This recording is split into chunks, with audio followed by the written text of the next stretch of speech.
Iyi ni inkuru ibabaje kandi inanateye amatsiko. Yamaze imyaka 13 arinda Kim Jong-il yizeye ko ari Imana, ariko ageze iwe asanga ababyeyi be banywa igikoma cy'ibyatsi kubera inzara. Nibwo yafashe icyemezo gikomeye cyo guhunga igihugu yari yarahaye ubuzima bwe bwose. Ageze hanze ahishura amabanga y'imbere mu butegetsi bwa Koreya ya ruguru. Avuga ko ubuzima yabonaga bwari bumeze nk'ubwo muri Gihonom.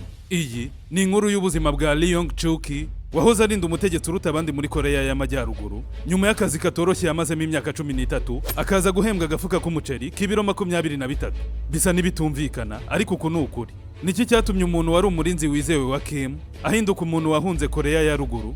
Reka inkuru yacu tuyitangire dutya. Ibyo bigishwaga Lee Yong-chuk ntiyigeze abifata nka propaganda kubera iyozabwonko, ariko nyuma yo guhunga yabonye ko yibeshyaga, kuko wavuga ko babagaho ubuzima bumeze nk'ubwo mu kuzimu. Akavuga kandi ko muri Koreya y'Amajyaruguru abantu benshi bazi ko Kim atari Imana nubwo we yigira Imana, ariko urubyiruko rwose rwo muri iki gihugu rukaba rumufata nk'Imana.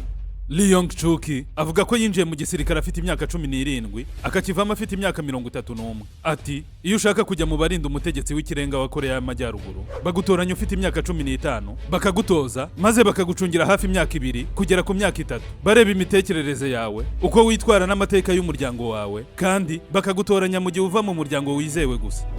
Lee Yong-chuk avuga ko bwa mbere abona Kim Jong-il yumvise afite isi yose mu biganza bye, kuko yumvaga agiye kurinda umutegetsi udasanzwe, akaba Imana muri Koreya. Kumuhagararira iruhande no kumurinda byamuteye kumva ari ibintu bidasanzwe. Lee avuga ko atari umuntu ubonetse wakwegera aho Kim ari, kabone n'ubwo yaba ari umurinzi we, kuko n'abarinzi be bahagararaga muri metero 10 kugera muri metero 20 uvuye aho ari, kandi bagahagarara bareba mu cyerekezo gitandukanye n'aho ari, kugira ngo bamenye neza aho isasu ry'umwanzi rishobora guturuka. Lee Yong-chuk ati iyo twabyukanaga n'ibikoresho by'isuku, tugasukura ku mbuga, tugatunganya jardin, tukanasukura iruhande rw'inyubako za Kim yabagamo, ariko ntitwabaga twemerewe kwinjiramo imbere. Lee akomeza agira ati nyuma yo gukora isuku twafataga ibyo kurya bya mu gitondo, hagakurikiraho amasaha 2 yo kutwigisha propaganda zigamije gukunda ubutegetsi, ziganjemo gukunda ubutegetsi, nko kutwigisha ko umuyobozi w'ikirenga ari izuba kandi adasanzwe, ubuzima butashoboka nta zuba rihari n'ibindi. Nyuma y'ibyo byose twahitaga tujya mu myitozo yo kurasa bya nyabyo, ariko kandi urasa mu cyico. Nyuma y'imyitozo tukarya, tugahita tujya mu myitozo ya gisirikare ikomeye igamije kudukarishya mu kurinda umutegetsi w'ikirenga. Imyitozo ikomeye cyane kuko yabaga ari ubuzima n'urupfu, ikaba imyitozo yo kwiga kurwanisha imibiri yacu. Kim yakundaga kutubwira ngo umuntu niwe wa mbere y'ibikoresho byose, ngo tugomba gukoresha amaso yacu nta bya CCTV, kandi ngo nutarasa umwanzi warakwica. Lee akomeza avuga ko babatozaga gukomera mu mutwe, kandi ko mu kazi kabo ka buri munsi na bulletproof bambaraga cyangwa se ibirinda amasasu. Uyu mugabo avuga ko mbere yo kwinjira muri villa ya Kim hari barriere aho abarinzi babaga kandi batagomba kurenga. Avuga kandi ko kuva kuri iyo barriere utwaye imodoka bisaba iminota 13 kugira ngo ugere mu nzu imbere. Akavuga kandi ko ntacyo abarinzi bamenyaga mu bibera imbere mu nyubako zituwemo n'umutegetsi w'ikirenga wa Koreya, kuko batari bemerewe no kurungurukamo uretse kubona ibisigazwa by'ibiryo byiza bisohorwamo bigiye kujugunywa. Abajijwe niba mu mazu ya Kim haraberagamo uburaya, yasubije ko batabyita uburaya ahubwo babyita kwishimisha. Ubwo buraya bw'ubundi bwoko bukorwa n'abitwa pleasure squad. Aba bagore bose bakaba ari aba Kim. Ababarizwa muri iryo tsinda ritanga ibyishimo baba bafite imyaka 17, bakabanza kubapima neza no kubagenzura. Uyu mugabo akavuga ko iyo bagezwaga mu nyubako za Kim batongeraga gusohokamo mbere yuko buzuza imyaka 25. Nyuma yo kuzuza imyaka 25, aba bakobwa bahitaga bashyingirwa abasirikare bakuru ariko barinda Kim. Ntabwo babarekaga ngo bajye kwivanga n'abandi baturage.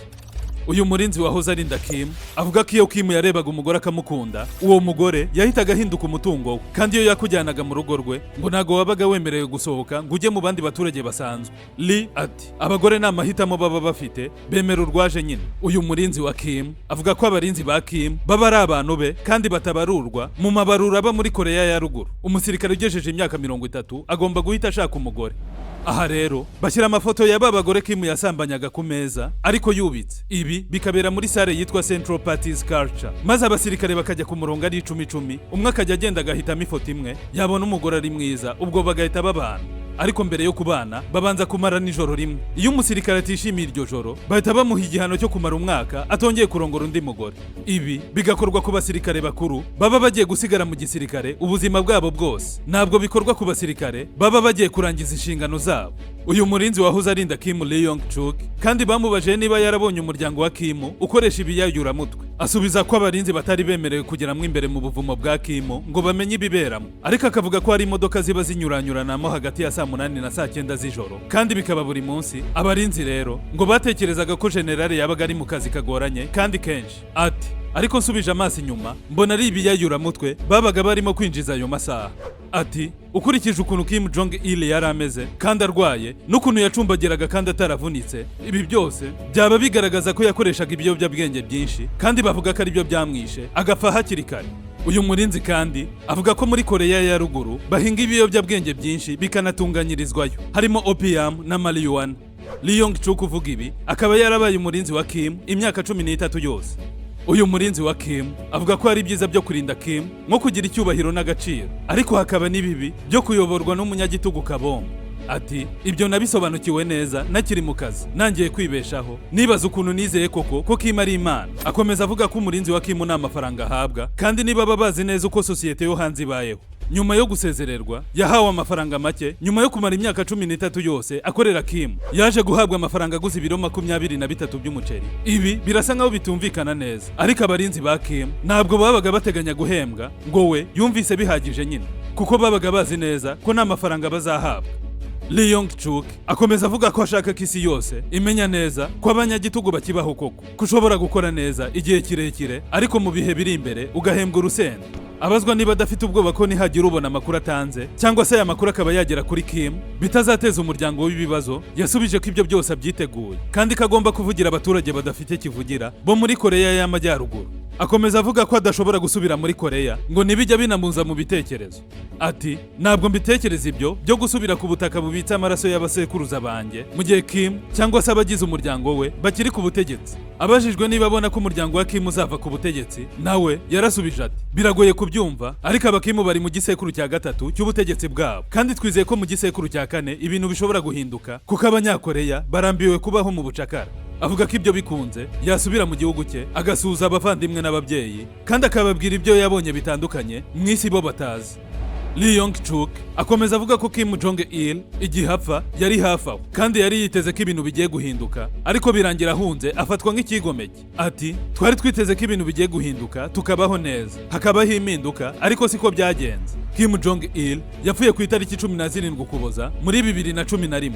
Jong-il abajijwe niba atekereza ko Kim afite ubushobozi na strategy zo gutegeka igihugu, yarasubije ati icya mbere Kim Jong-un arikunda cyane kandi kiriya gihugu nicyo cya mbere ku isi gifite abaturage babayeho nabi bafite inzara, ni igihugu gifite inzitiro kandi buri muturage akagenzura mugenzi we. Ati Kim nukuri afite ubwoba, systeme yubatse n'igikomeye yarasenyutse, systeme yo kugenzura abaturage bose barenga miliyoni 23 kugira ngo we n'umuryango we bagume mu buzima buhenze gusa.